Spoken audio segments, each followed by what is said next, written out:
technical session 3, that is, international scenario. The first session for today will be chaired by Dr. G. Immanuel, Chairman, Council for Indian School Certificate Examination. And for the speaker, we have Mr. Kavish Gadia, Chairman, Stones to Milestones on PISA for Schools and OECD Education Initiative. So I would request our Chairman to please grace the stage.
I'll just...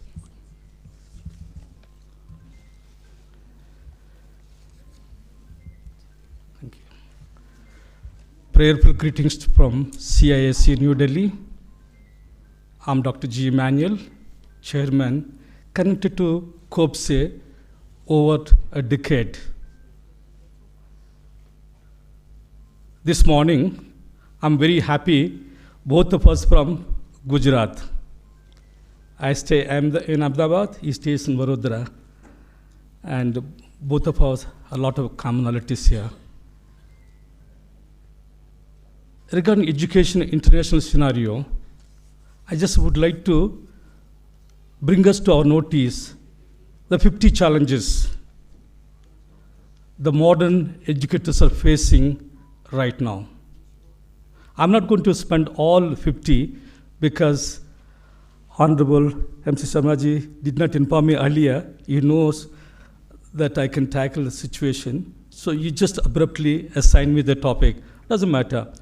Out of 50 challenges that we educators face in this century, the 4 are very, very essential for all of us to know. Out of 4, I'm going to emphasize one very much. I'm not going to deal these challenges in detail, lack of time, because we have the presenter to present. Number 1 here is digital dictatorship. What is the digital dictatorship? Those who have information, they can rule over.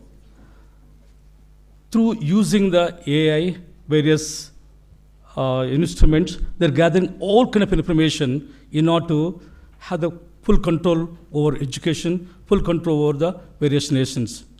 This is going to be really a problem for all of us. Digital dictatorship.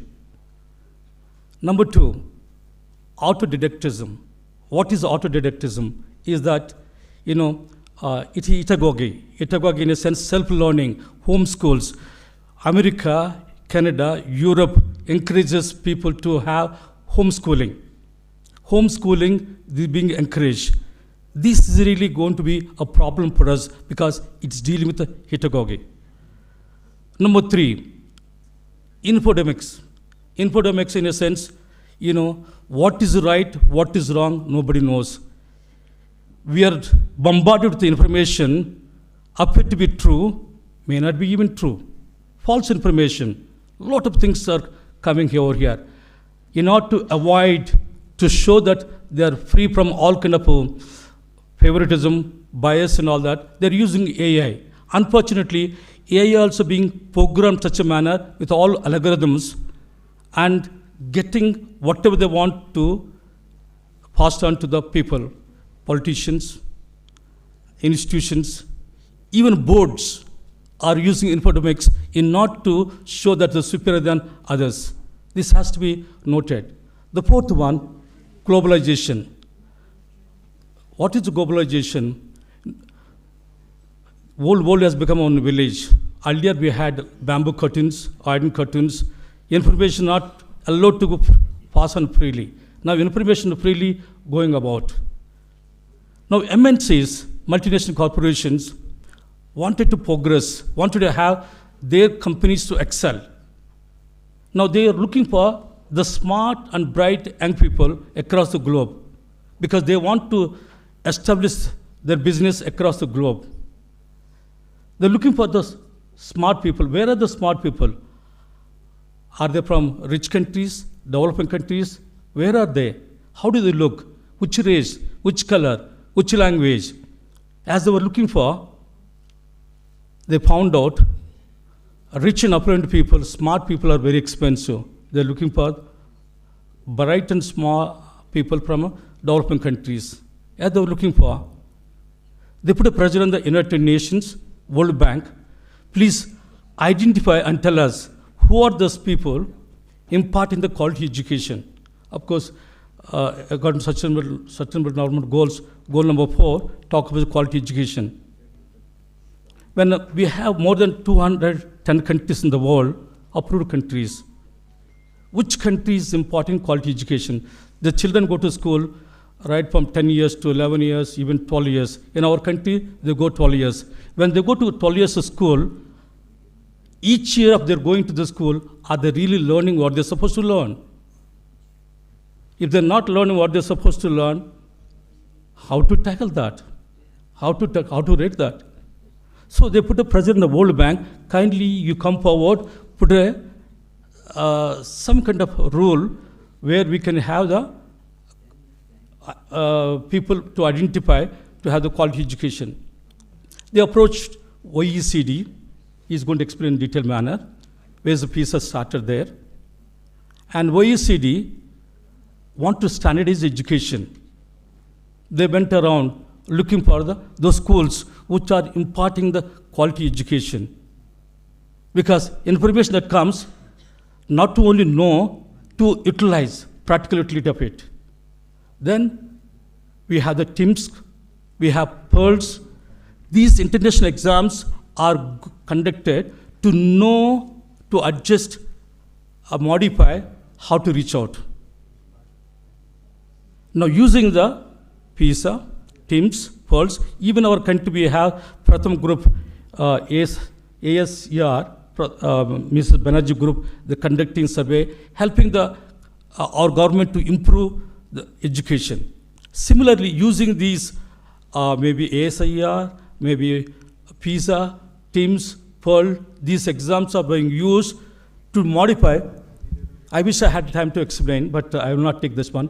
Using mathematical formula, they arrive at, they're saying, lay score. Learning adjusted years of, survey. What is that learning lay score? Our country has only 5.8 years. When the child go to school, after 12 years, lay score shows only 5.8 years, which means only 50% of our education is accepted. This is what is World Bank talk about. So we are not up to the level.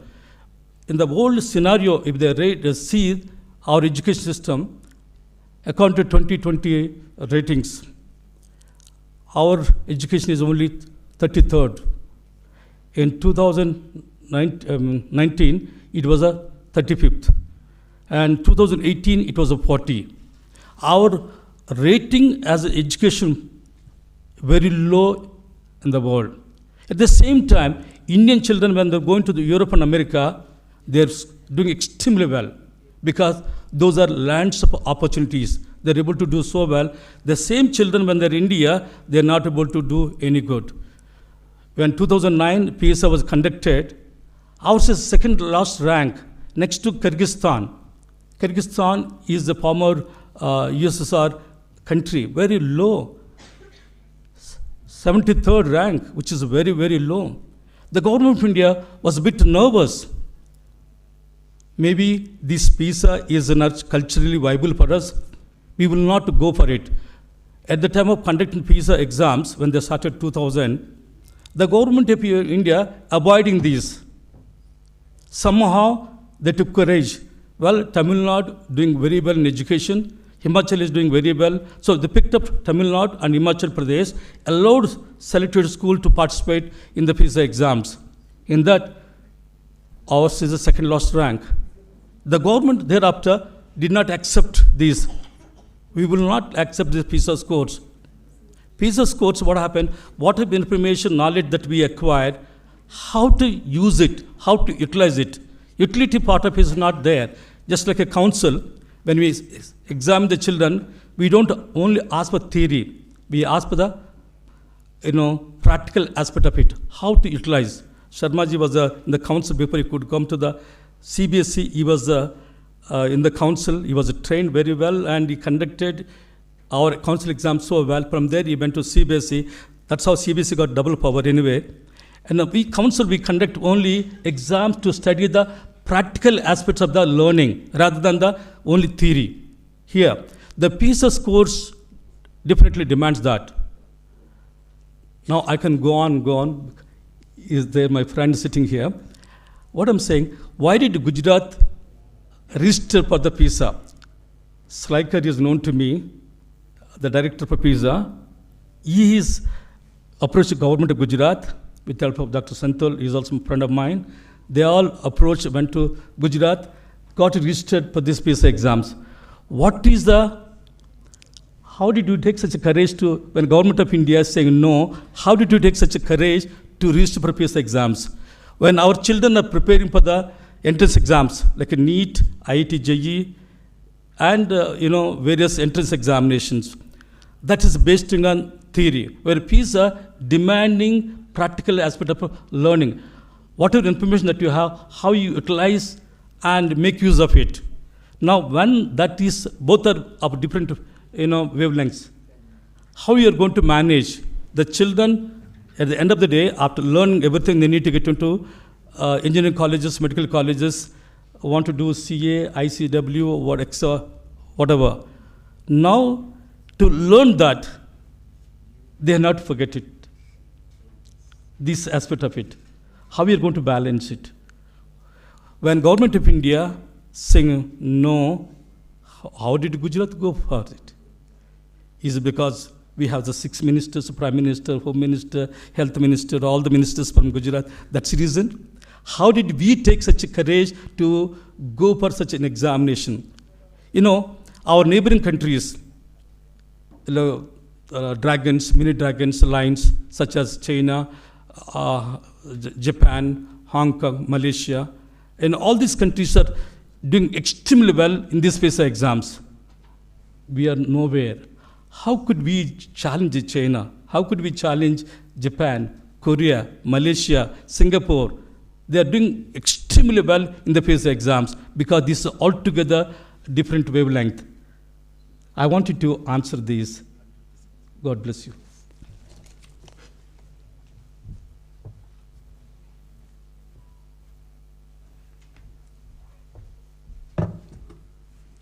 Happy morning. Okay, once again maybe. Happy morning. It's actually very difficult to change the good with the happy, right? As in, we're used to this good morning so much. And the first time when I discovered there's something called happy morning, I have never gone back to good morning. It just brings such a,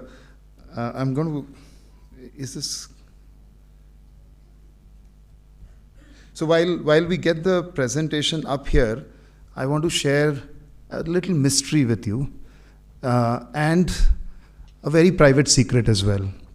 So, sir mentioned I live in Vadodara. but I also have a permanent address in Gurgaon. So this is the mystery. I'll leave 5 or 6 statements of fact as a mystery for you. Maybe when we meet one-on-one at your respective offices, we can solve the mystery together. I'm running a school which is now 27-year-old school in a small town in Gujarat. My children and wife live in Vadodara. My headquarter and my permanent residence is in Gurgaon. I grew up in a village in Jhunjhunu. Till I was 10 years of age, I could not even read, speak, write in English. But when I was in grade 8, I was teaching English in my own school. And today, I'm running a mission where we call Creating a Nation of Readers. We are teaching English as a second language to more than 1 million students across the world. In India, South Korea, and now we are starting in Finland as well. That's a brief backdrop and my introduction. We will solve the mystery together when we meet. A secret, and then we'll go to the presentation. A secret, in 1998 was the first time I wrote a high-stakes exam, board exam. So you can guess my age also now. And I was expected to be the board topper. I appeared in the Rajasthan State Board. So I was expected to be the state topper. However, when I entered the exam hall, something called stress was taking over me. And it ended up getting me to the 44th rank in the state. I was not disappointed with the rank. I was disappointed with my experience. That how could I be stressed knowing that I was amongst the best in the state? And I think that's what high-stake exams does. Over the years, I have challenged myself on stress management by taking really challenging situations, including the mystery that I just shared with you.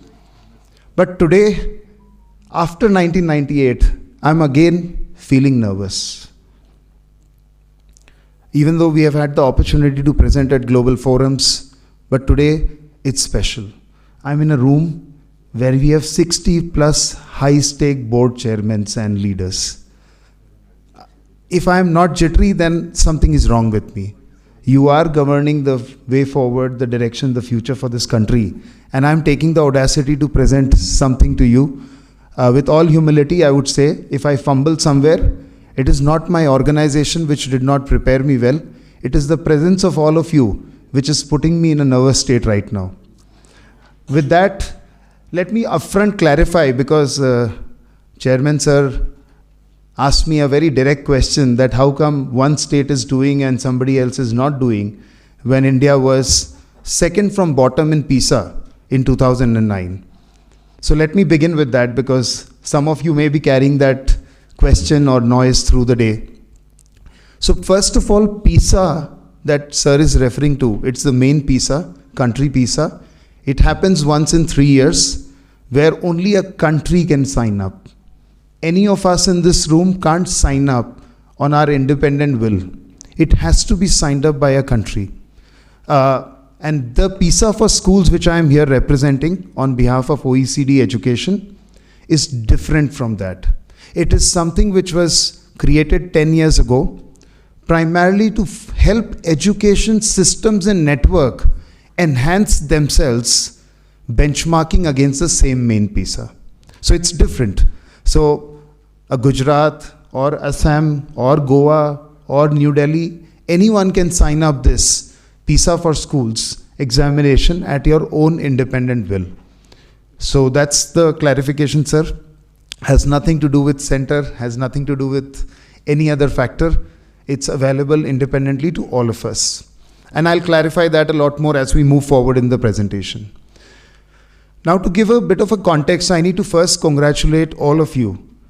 I think I wish I was taking my board exam in 2025 instead of 98.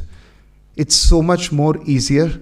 And I've been told that now the reforms in board examination is going to make all of us walk in with a happy smile and come out with a happy smile, and then maybe choose which of the board exam scores do I want to actually take in my mark sheet. Something like that is happening. So I'm really looking forward to these reforms. And 2 more things that struck very deeply for us to bring PISA for schools to India. One, are focused towards competency-based evaluation and not just for academic excellence. And when we talk about competency-based evaluation, it can be fairly holistic to cover all aspects of child's well-being and life success. And finally, the last point, the whole perspective around assessment to make an assessment towards system improvement and not to mark a child pass or fail is revolutionary thought process in my mind. And if all education leaders in this room work towards that, imagine the joy and the curiosity with which we children who attempted board examinations would take this up. And I think at that opportune moment, I want to also invite all of you to look at if we can also benchmark our system with global benchmarks. And that's the context for the next 20 odd minutes. I know we started late by 35 minutes. I will still try to close early by 15 minutes, so you save some time. Sir also mentioned about the fact that our students from India, when they go to Europe, US, they end up topping the charts there in these international destinations, right? And I think that gave us the fundamental courage that our children are competent. Our children have the potential. They can make it to global charts. If you look at the Fortune 10 companies, how many Indians are there ruling, right? So we have the potential. I think what we need to get right is, what are we measuring ourselves against? If we start measuring ourselves against the right benchmarks, our children will grow to those benchmarks. And I think that's why we took the audacity to bring a controversial PISA for Schools examination to India. While PISA for Schools is an independent thing, the controversy is around the PISA exam, the main exam, which we last attempted, and the published results for our country are available for 2009. So I'm going to take you through, all this material is already shared with the organizers, so you will get a copy of that, so you don't need to worry about taking pictures or taking notes. I would rather prefer if it's interactive, so that if there are any questions you have through the session, you can keep jotting down them and we can have it at the end of the 20-minute presentation. I'll give you 3 parts to this. One is context for PISA. Second is introducing you to OECD education and PISA for schools. Third, walk you through a brief case study. And we have picked one specific case study so that we can understand in our current context how it applies. And finally, there is a formal invitation to all of you to join the School Excellence Yatra. So I took the audacity also to change this title last night, Board Exams to Competency-Based Global Benchmarking. And this is too much text there, but the fundamental point here is, it's not about the number of hours that a child learns, right? If you look at the right graph, it's basically a correlation between hours spent in formal learning and effective test outcomes. But it's actually about the quality of outcomes. The left graph is the correlation between test scores and life success. So your life success is related to the quality and not the quantity of learning. It's also expected that by 2100 year, India will be 1.5 billion people, twice the second largest populous country, second most populous country. If we are going to be that large a country, I think we need to make this a significant asset for us by getting the quality right and not the quantity right. I think India got the quantity right long back when we achieved universal education. Sir also mentioned about PEARLS, TIMSS, other benchmarks that are available. Several countries have their own benchmarks. We as a country are very proud of creating our own benchmarks. I think recently we had the 3rd of November, which is again going to be a landmark day, when the first national assessment was being conducted by the new body Parak. So I think PISA has been one independent assessment which has been globally the most popular, most referred. And I think case in point here is the following. In the year 2000, when main PISA exam was launched globally, can anyone guess which was the country which topped the chart? First time, no one had any familiarity to PISA. The first attempt of PISA, which country came top of the chart? Oh my goodness, sorry sir, I think you walked in late. India was second from bottom in 2009. 2000, sir. Year 2000, first PISA. Finland. Thank you, sir. Finland. And Finland became popular globally after that event. There was no education tourism into Finland before 2000. It's a country which is happy, contented, looking into itself. It doesn't import much of learning. It doesn't export much of learning. It was fulfilled, self-contained in its high-quality education. But when OECD PISA exam, they topped the chart in the first time, is when the whole world went after Finland to understand what is this country doing to come top of the chart across OECD countries. So I think it's, to put these things into context, I thought it'll be a pertinent example. What you see in this light gray are the countries who don't take main PISA exam anymore, like India did once in 2009. And I think there are a couple of studies which also indicates a direct correlation between PISA scores and economic growth. I'm happy to share the reference for these studies, but because PISA comes from OECD education, which is part of OECD, the global body for economic cooperation and development, it's expected that there will be a correlation. But certain studies have also proven that indeed there is a correlation. No wonder why the tigers and the dragons are after it. So this is what Sir was also mentioning. 2009 was the last published result, and I believe India may or may not have participated after that. I can't comment on that.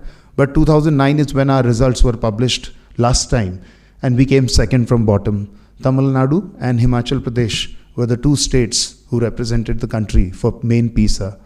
And of the 74 countries, we were second from bottom. I'm not going to spend much time on this because we know our children are capable. We know our children are at the top of global charts.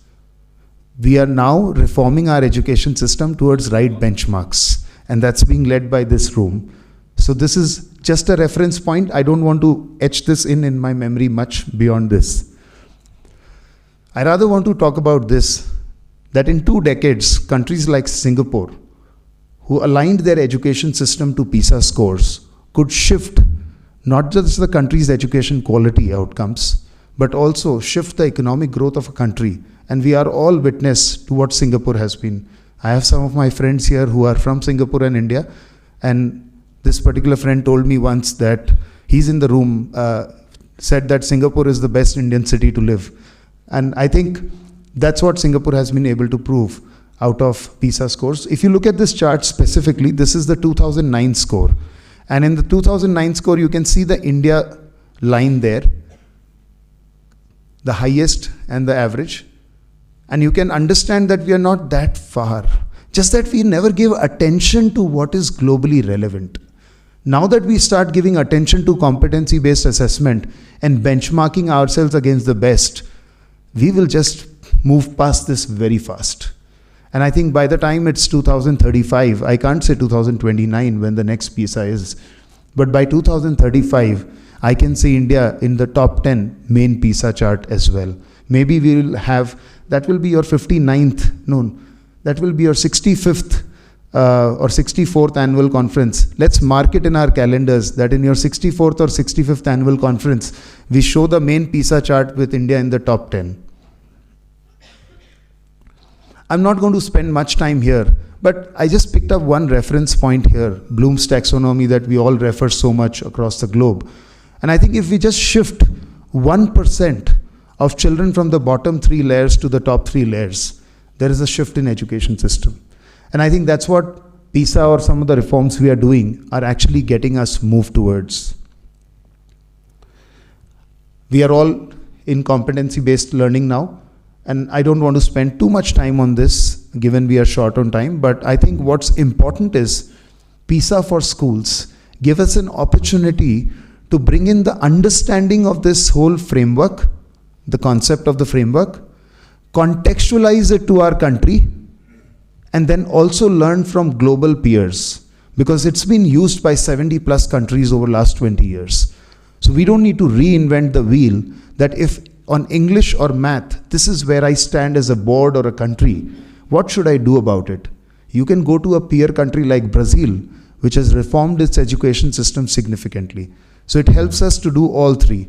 Understand the science of the framework, contextualize to our country, and through global peer learning from other education systems, accelerate our growth, is what the whole context is.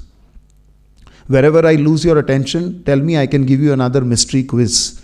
So we'll have 2 quizzes to solve when we meet next. I'm very happy and proud to say that at the 10th year anniversary of PISA for schools, India was inducted as the 16th country. Yeah, the math doesn't add up. It's 16 plus 1. One of the countries has dropped now, but we are the 16th country globally to be taking up PISA for schools. And as I said, it is different from main PISA. Main PISA is taken by 75-80 countries in the world. PISA for schools is taken up now by 16 countries. We'll understand why we have taken it up. This is the 10th year anniversary in Paris, and actually, as Dr. Immanuel also shared, when we met other peers from other countries there, they were saying exactly the same thing. In our PISA examination, some of the best performing students are Indians. So we are just a little few years away. It'll be India, not Indians globally. So let's understand what's PISA for school and OECD. How many of you are familiar with OECD here? So I can accordingly, okay. I see few hands, so I should spend considerable time on this. OECD is Organization for Economic Cooperation and Development. Like other multilateral agencies, which are kind of introduced to us for specific objective, the name itself speaks for itself for what it is about. It is Paris headquartered. The organization is much older than the name OECD. However, at some point in time, the name was changed to OECD.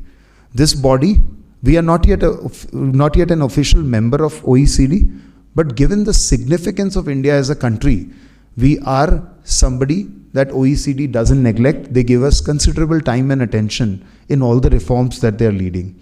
The 37 most powerful nations from the world are members of OECD. It's a Paris headquartered organization.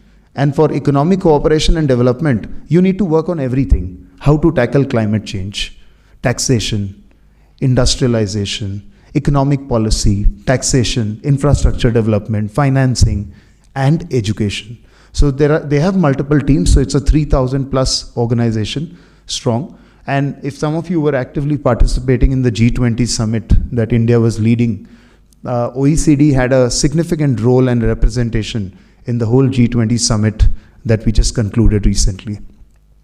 OECD is also known for phenomenal research and publication. Like some of the challenges that Dr. Immanuel mentioned, like the digital challenges, the whole globalization, OECD has always been ahead of the curve in terms of tackling that. How do you take up these challenges? Let's say ChatGPT or AI in education. OECD is thinking of integrating some of these things into their assessment framework as well. So a lot of publication is available, and I would highly recommend that you go to oecd.org to look up for some incredible reports that may be relevant for you and your teams. Now let's look at OECD's Directorate for Education and Skills, and what are they here specifically for. So instead of going through the whole department, we have distilled it to the 4 specific areas that this department works on. Measuring outcomes. And I think that's a great role to be played by a body like that. End of the day, all of us have our own benchmarks to measure success in India.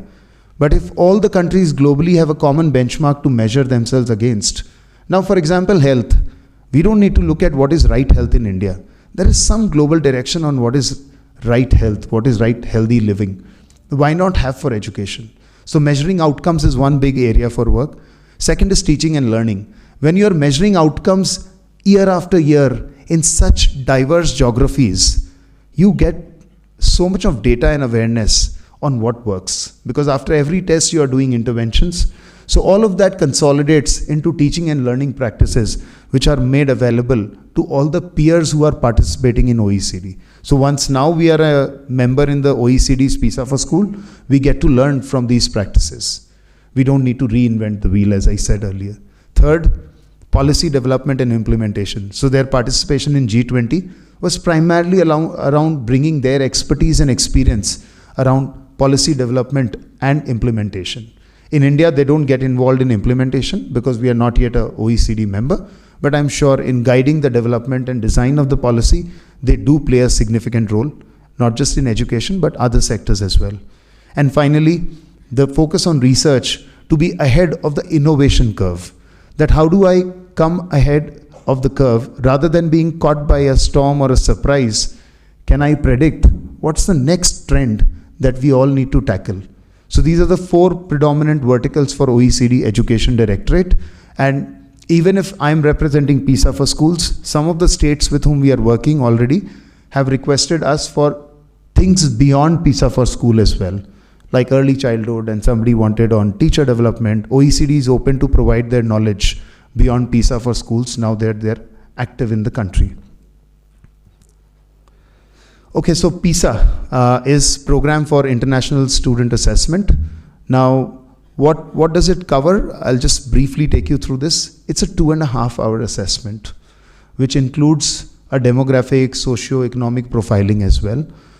It has to be done on a specific block of dates. This is the main PISA, and the similar framework is applicable for the PISA for schools that we are here for. So in the main PISA, it's a 2-hour, 30 minutes test. Earlier, it used to be also a paper and pen test, but now it's all moved. I had kept this water not for this. Don't worry, as in the phone and the laptop is fine. This is okay, actually, this is okay. If you get some tissue papers, that's okay. Don't worry, your laptop is safe and I am safe. I am not drowned in this yet. Okay. Sorry. Sorry for this, and I think it's where I told you at the start that I'm nervous in front of 60+ boards and I may fumble. And I actually fumbled with a glass of water. So I need to take a sip and get back. So this particular test uses 3 primary skill areas: reading, science, and mathematics. So the whole competency-based assessment, including socio-emotional learning skills, are integrated using these 3 broad areas of assessment that they cover under it.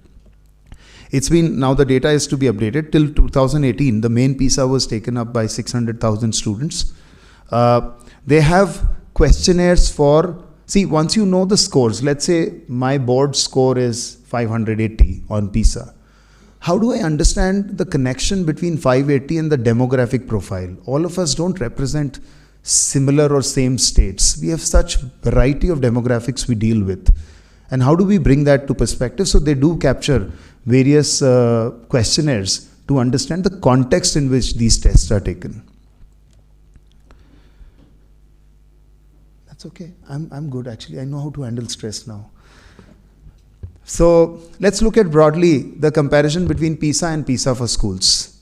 So purpose is the same, but in a different context. So the main PISA is to benchmark education systems worldwide. It is like a leaderboard, a global leaderboard saying that your country is 74th or 1st. But what is PISA for schools for? To provide school level or network level data. Let's say the board signs up. You get the data for your board through a sample of schools that you pick up to understand how do you stack up against the global benchmarks.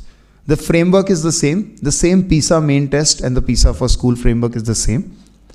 The unit of analysis here is not the country, but the school or the network. Like for example, in India, we launched this in January 23.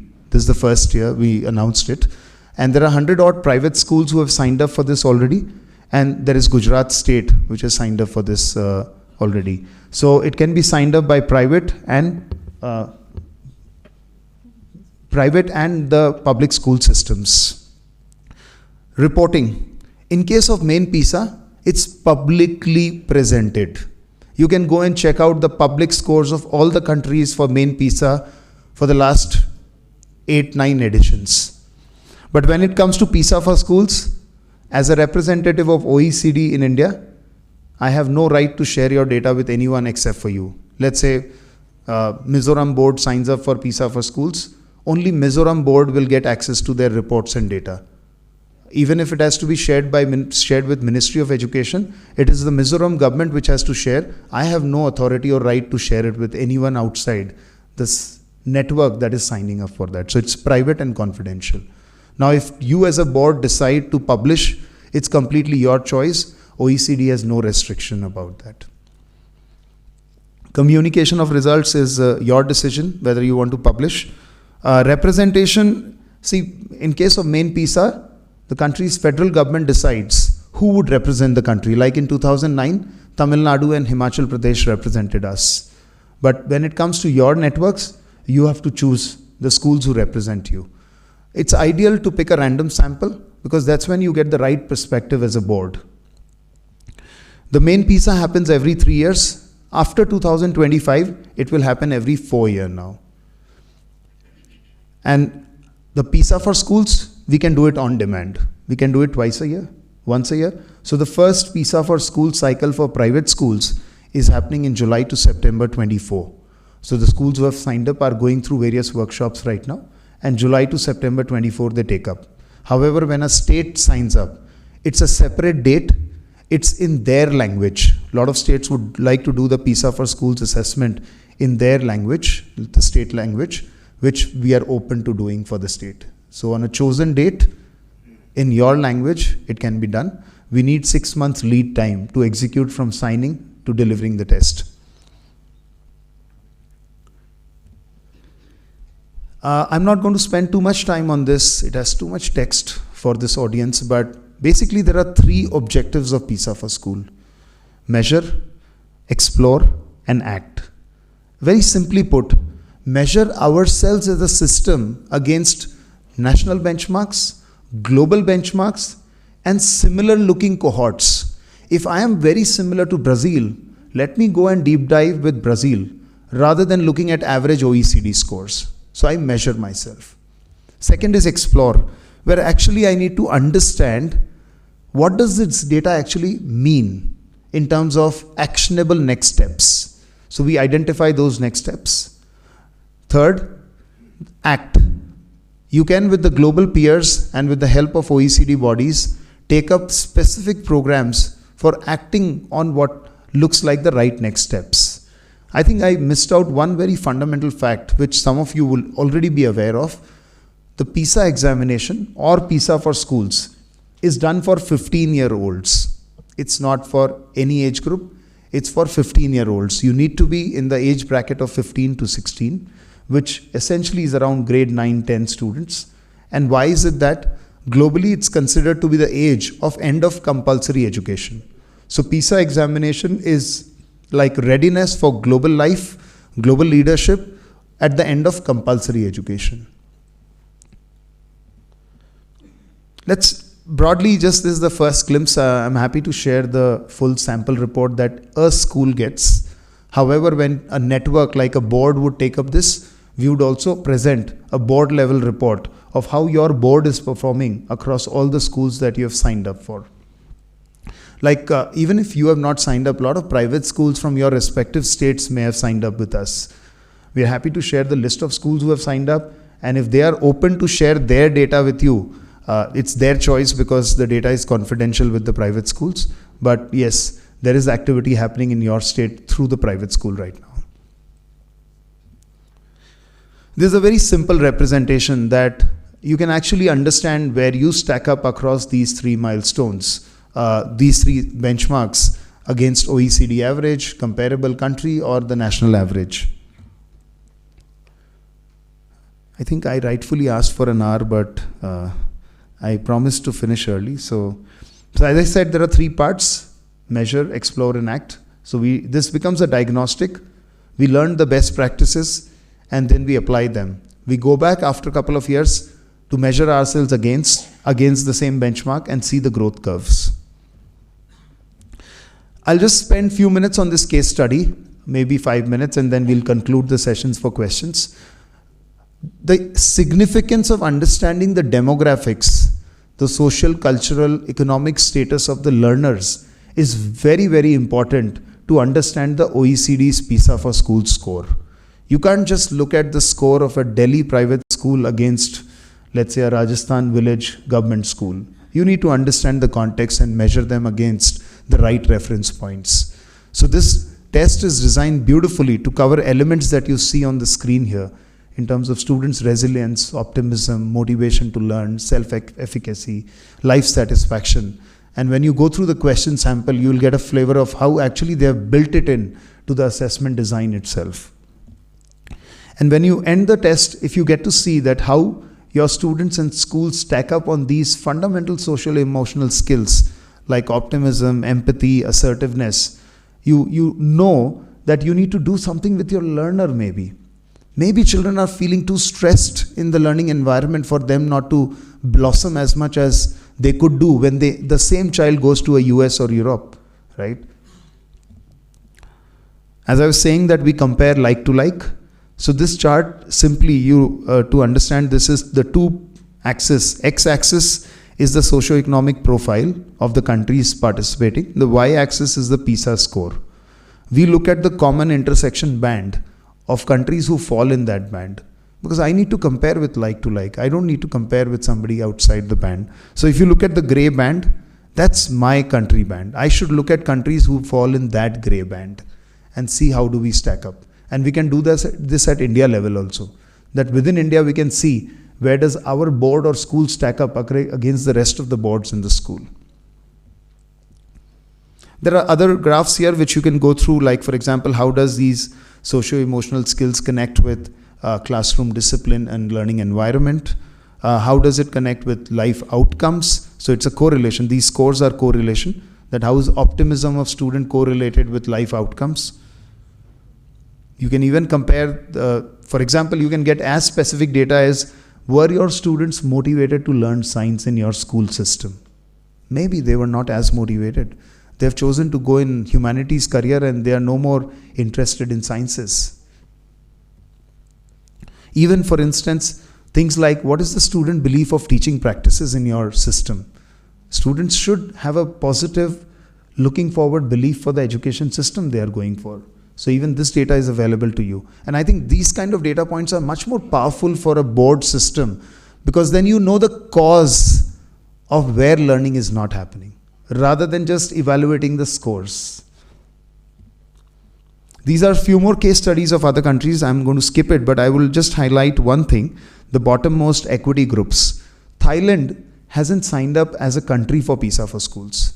An equity foundation group, not for profit, has signed up for PISA for schools to work with disadvantaged schools in Thailand.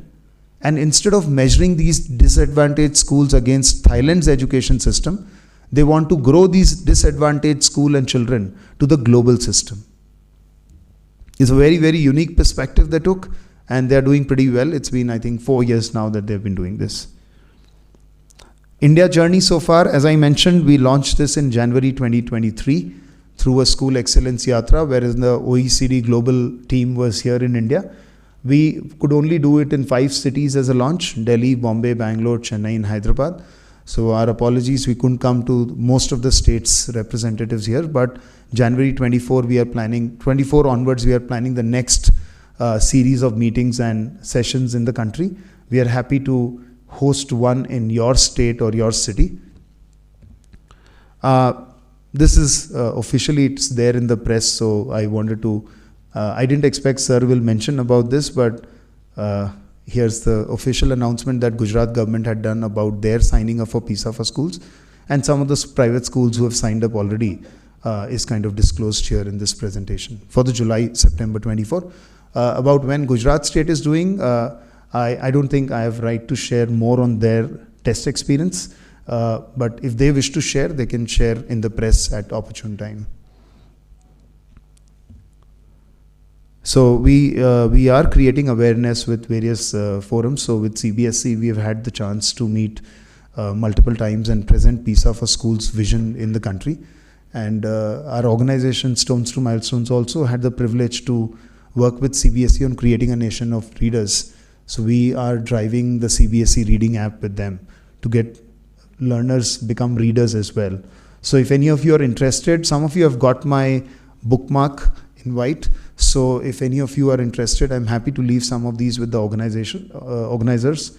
You can contact us and we are happy to schedule a meeting or a conference in your state in 2024. And I promise that whoever gets the bookmark, when we meet, I will give you a wonderful book as well. Thank you so much. Lovely. And I think I had the patient, attentive presence of all of you. I'm really, really grateful for that. Mr. Kavish, you have presented so beautifully. I really want to thank you for such a wonderful information. I want to ask a simple question to all of us, rather, not only you. Why conduct exams? We run one of the largest schools in Ahmedabad city. Very time I ask headmasters, supervisors, why you are conducting exams? Sir, if you don't conduct exams, nobody pays the fees. Nobody pays the fees. When you have the option to conduct exams, like PISA exam, STEM exams, most of the metropolitan cities, like Mumbai, Delhi, Kolkata, Chennai, Bangalore, Hyderabad, going for STEM exams.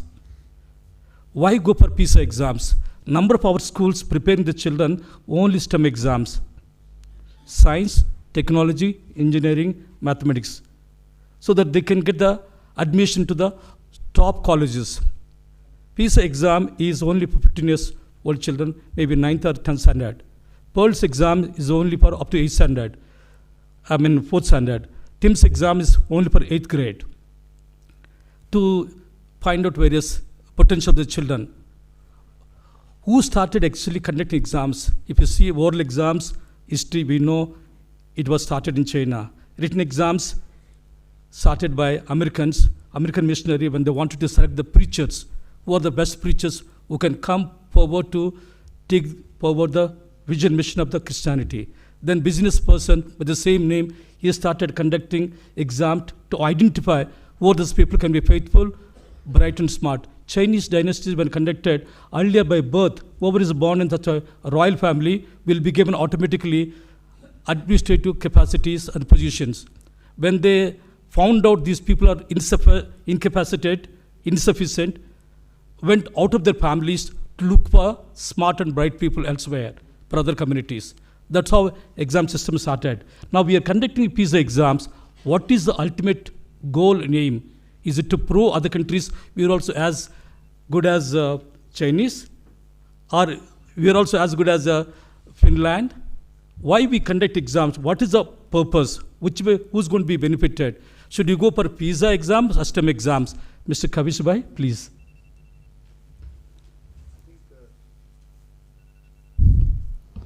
I think the question is more for all of you than me, but I can simply say what I said at the opening statement. Now that we are working towards competency-based assessment, we have a global benchmark that's been used for more than 2 decades across the world. We should have that as a reference point right from the start so that we know what is the potential growth that our children have. So it's only for reflection and learning from the global peers. If we are overwhelmed with all that we are doing already in our respective states and education systems, then you should wait when you have the right bandwidth to reflect against a global benchmark. There is no other reason. Secondly, I think that is a vested interest I have is, as a country, we have some phenomenal education systems that we have had as a legacy. The Gurukul system and the way we teach children with integrating values in education. I think if we participate in OECD PISA for schools, we will be able to bring our practices to the globe as well. It's not that we have to only learn from the world, but I think we have such incredible value in our country that we can offer to the world as well. Can I take 1 or 2 questions, please? 1 or 2 questions from anyone? There. Kavish, do you see when schools from India take the PISA for schools in 2024, it's not only the schools, but do you anticipate the students also wearing the results as a badge of honor? One interesting thing in PISA design is they don't give you student reports. So you don't know which student has excelled, which student hasn't. You get a system report. So unfortunately, students will not be able to do this. The moment students get a report, you know what may happen? we may again have coaching classes for PISA for schools, which we don't want. But students would put in their resume that participate in. Yeah, so that is a big checkbox. Thank you, Mahesh, for that. Actually, that's a big checkbox because students will be able to say that my country or my state is this score in PISA, and I was one of the students who attempted the PISA exam. Yes, certainly. Not only that. Another question. Not only that, just kindly give me 1 second, Dr. Adam.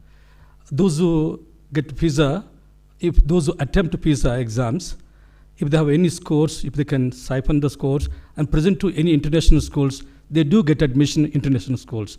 That's a key point. Dr. Yadav, go ahead. Yeah. Question is, now that you have been talking about competency-based questions, and in PISA, I'm here. Sorry, yeah, I was trying to locate you, sorry. Yeah. Okay, yeah. So the question is, like we have a culture of, going for a coaching for any sort of examination in India. Will the school teaching itself or the curriculum cover the entire syllabus that PISA has directed? Yes, great question. So as I mentioned, PISA examination is with an objective to measure readiness of the child at the end of compulsory education. Now, compulsory education is defined by various countries in their own respective manner. So whatever India considers to be end of compulsory education, which is grade 10, is what will represent whether we are ready for the PISA scores and what our scores are on the examination. So it may happen. And second point there, sir, is that statistically, if let's say in the PISA test, there is one particular section or topic in which most of the country is getting it wrong. So statistically, those will be excluded because it doesn't represent the readiness of the country, because children may not have been exposed to that concept. And finally, when we implement the test in any country like in India, it will be contextualized to the country. So it will not be the same test items that will come here. It will be contextualized to our country first.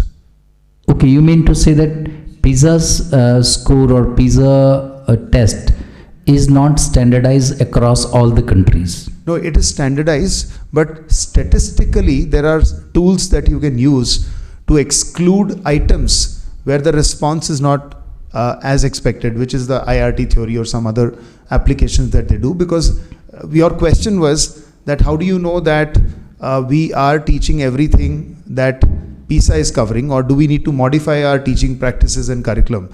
So my response there is, there could be a concept that we may have not taught in our country, and the test results will show us that very clearly, and those items will be excluded in the final score analysis. That doesn't mean that it's not standardized. One question that I have still is into my mind is, when students are preparing in the classroom itself, you said that it will be structured or it will be as per the standards prevailing in the country. Now, when we talk about global standards, how do we benchmark our standards vis-a-vis global standards in testing for PISA? I think every country who first took PISA were not prepared for what this test looks like, right? Because that test was only a reflection or a diagnostic for each country. But over a period of time, when you have better familiarity to the test items and the context, you will also get better scores only because of your familiarity itself. So let's say the same student who's attempting this test twice or thrice will have a better performance compared to somebody who's attempting for the first time. So in the first year, when we attempt as a country, we should not take that score as the best score because it's our first attempt. Secondly, sir, we do familiarization exercise. So we run workshops for educators in schools so that they're familiar with what kind of a test is this going to be. So if I'm a science teacher or science department head, I know that for force and motion, what kind of questions are coming in the PISA items, right? So I am familiar as an educator of the system, what differences are.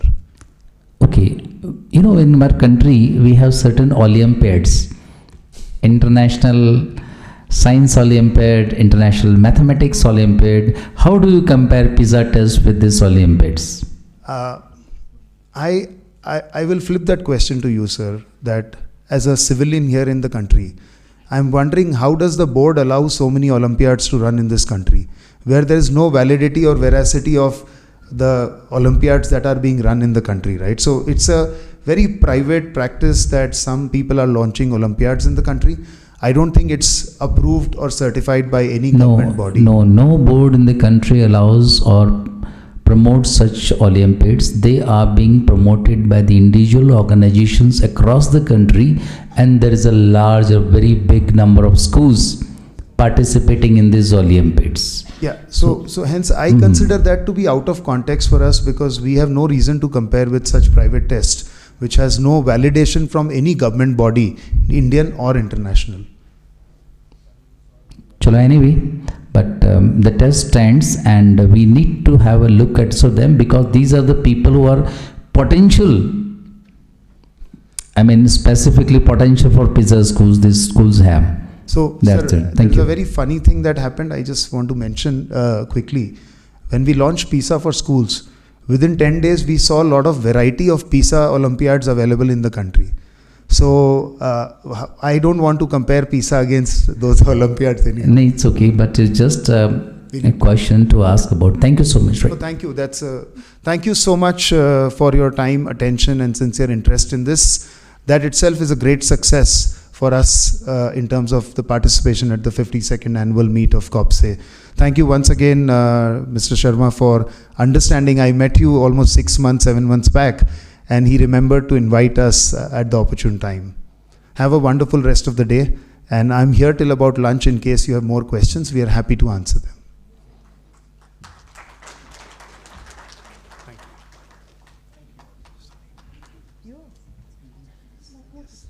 I'll help you with this. Yes.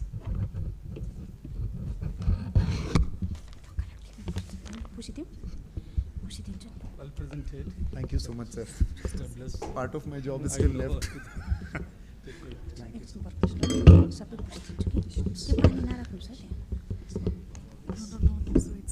All the equipments are fine. Don't worry.